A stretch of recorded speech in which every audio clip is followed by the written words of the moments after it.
শ্রমবাজার ইস্যুসহ নানা কারণেই প্রধানমন্ত্রী তারেক রহমানের মালয়েশিয়া সফর গুরুত্বের সঙ্গে নিয়েছেন দেশটিতে প্রবাসী বাংলাদেশি সহ সেখানে যেতে ইচ্ছুকরা।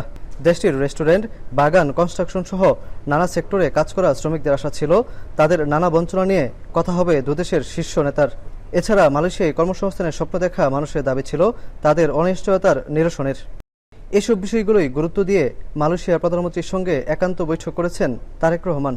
অনুরোধ জানান বাংলাদেশিদের জন্য শ্রমবাজার খোলার। এছাড়া আলোচনায় গুরুত্ব পায় অনিয়মিত কর্মীদের বৈধতার সুযোগ সৃষ্টি সহ বন্দীদের ফেরত বিষয়ে।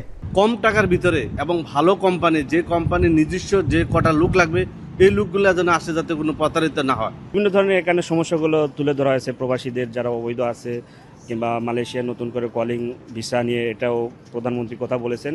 এদিকে এমন খবরে প্রধানমন্ত্রীকে ধন্যবাদ জানান প্রবাসীরা।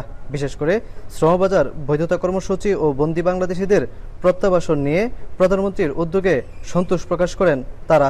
মালয়েশিয়া জেলখানায় আমাদের দেশে প্রায় 2000 মতো লোক আছে, তাদেরকে বাংলাদেশে খুব দ্রুত পাঠাবেন। আজকে মালয়েশিয়ার সিন্ডিকেট মুক্ত শ্রমবাজার, যে শ্রমবাজারটা উন্মুক্ত হবে খুব দ্রুত, এটার আশ্বাস দিয়েছেন জনাব তারেক রহমান।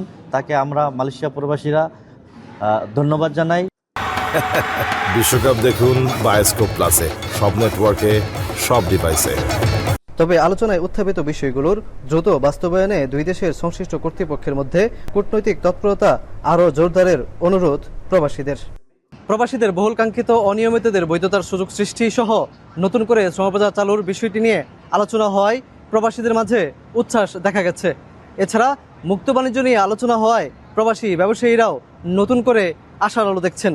তবে এসব কিছু বাস্তবায়নে কূটনৈতিকভাবে তৎপরতা চালানোর জন্য অনুরোধ জানিয়েছেন প্রবাসী বাংলাদেশিরা। মালয়েশিয়ার কুয়ালালামপুর থেকে শাহরিয়ার তারেক, এখন।